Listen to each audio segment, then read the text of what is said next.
Hey guys, what is going on? Everyone in here bringing you guys another video, and today we're going to talk about robbers and hackers. It might be something that you guys might not know, and before I jump into the subject, just want to let you know that today I am playing One in the Chamber, and that's a mode in Call of Duty, and that's what I do in Call of Duty. I play the party modes because that's what I'm trying to have fun with. But like I said, today I'm going to talk about robbers and hackers, and the one thing that you guys might not know is that if you catch them doing something bad, you're not supposed to make that information public for their own quotation safety. I know some of you might be thinking like, well, what exactly are you talking about? So let me give you guys the real life story that happened a couple of years ago. Me and my friend went to the mall, and I was driving. I parked at JCPenney.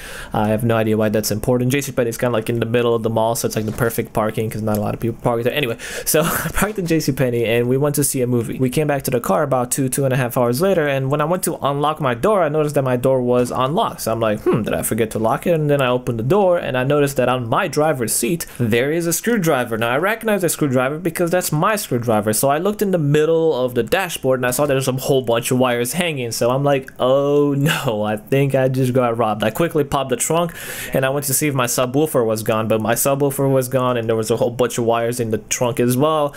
And yeah, basically that's my short I was robbed story. All in all, they took my CD player, which was an MP3 player as well, my Infinity subwoofer, CD case with all my music, my Bible.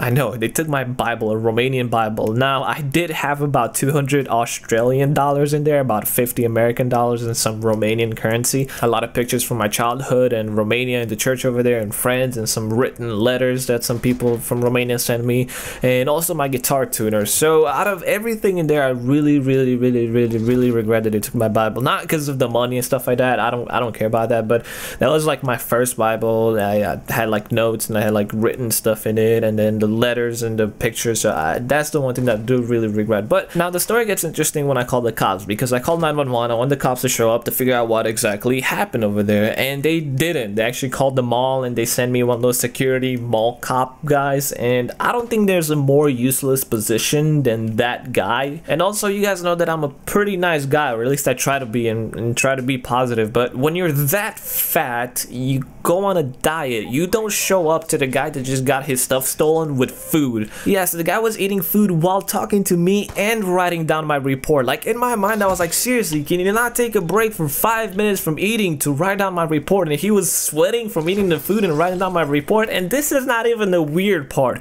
It gets weirder. He was writing the whole thing down on post-its. Yes, on those little yellow post-its, not the 5x5-inch notebook or whatever it is. No, he was writing it on that 3x3-inch yellow things that you write notes and you put them on the fridge whenever you forget something. Yes, that's what he was writing down my report on. I cannot even explain to you guys how I felt having a bunch of my stuff stolen. This waste of life shows up. Like, he was taking breaks in the middle of writing words to take a bite of his food. Like, I was, in my mind, I was like, I hope there's like a pound of cat hair in your food. I hope you choke on hair. Like, I was legit very angry and furious, and even talking about it is making me mad. Like, I have no idea how I held my composure back then. But anyway, as he was biting into his food, chewing his food, and writing my report down at the same time. By the way, I listed those in order of priority, but I was looking for a little bit of hope, so I asked the guy, hey, do you guys ever catch the burglars, like the people that break into cars? Do you guys ever catch any of them or recover stuff? And he goes like, well, sir, a couple of months ago we had a police squad show up and they were watching a very expensive custom car. When the thieves went to break in, they managed to stop them, they arrested the robbers, and they recovered the stolen possessions. So I look at him and I'm like, okay, what about normal people that don't have a police squad in a van monitoring their car the whole time? What about those people?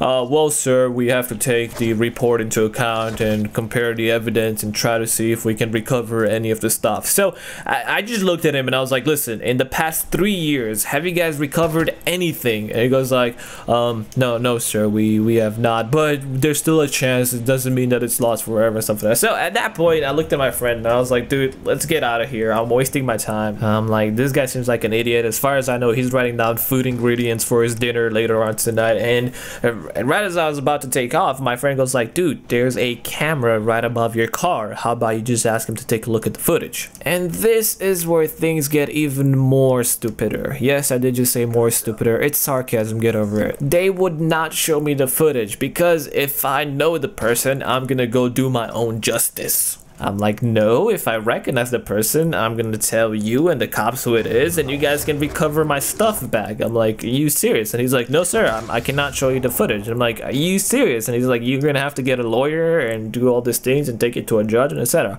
So I was there, I was like, so you have footage of people that broke into my car in the past 2 hours, but you're not showing me because just in case I know the person, I'm gonna go beat him up. At this point, I don't think I even have to try to explain to you guys the things I wanted to do to that food he was eating while he was telling me those things. Like, it was mind-boggling. So at this point, some of you guys might be thinking like, hey, how is this related to hackers? What are you trying to get at? What's the point of this story? And a couple of days ago, I got a strike when I reported a hacker. They took it down for the wrong reasons, but the people on Reddit, when the video was posted on the front page, they actually found that guy's Steam profile, and some of them posted it, some of them got in trouble, and there was a big discussion. I don't know if you guys followed the Reddit post, but there was a big discussion about the things you're not allowed to do. Like, you're not allowed to report a hacker in a public forum when there's a lot of people, because they might get harassed, they might get abused, they might get a lot of spam and these things. So yeah, that's the connection between the two. I was not allowed to watch a videotape of my car being broken into and my stuff being stolen just 2 hours before I showed up. And also, we are not allowed to report a hacker on a huge public forum like Reddit or even YouTube for that matter, because God forbid cyberbullying for the hackers. And I think that this is the stupidest thing in the world, because if somebody purposely breaks into my car and they steal my possessions, I should be allowed to be like, hey, here's a video of the people that broke into my car. If anybody knows them, call the cops, call me, let's figure this out and get my stuff back.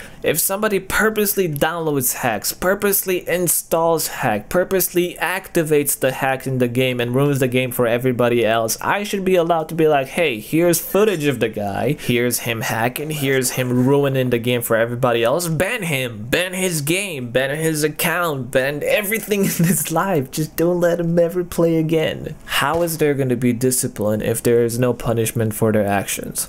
The hacker that I reported, I just checked his Steam profile right now as I'm making this commentary. He played Call of Duty 2 hours ago. He is still not banned, even though Pone's video got over 220,000 views, clearly showing him as a hacker. I made a whole big thing out of this. They posted it on Reddit. He is still not banned, and that's the messed up world we live in today. You are not allowed to make an example out of people anymore. And don't get me wrong, I know why the laws are there to protect you so you don't get cyberbullying and stuff like that, but when you are the person that's doing that, you're breaking the laws, you're making bad things happen, you should be made an example out of. And the whole point of making an example out of somebody is not to ruin that person's life, but it's for others to learn. Because I'll tell you what you've learned from this video is that you can break into your friend's car, steal his stuff, and he's not going to spend $5,000 to go to a lawyer and a judge so he can see the tape.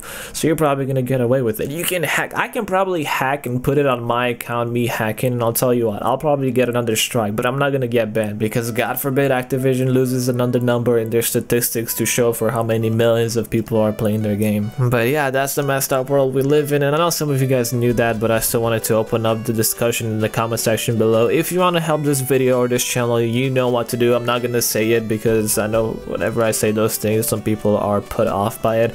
And also, I don't want to leave you on a bad note with this, so here's a song I kind of made up and used Battlefield 3. I know this is Battlefield 3 stuff on a Call of Duty video, but on this channel, it doesn't matter what the footage is all about. It's what the topic, the discussion, and what happens afterwards. But I'll talk to you guys later, and have an awesome day, everybody. Enjoy part of this, and if you want to check out the whole thing, click in the section below and it'll take you over there. So go!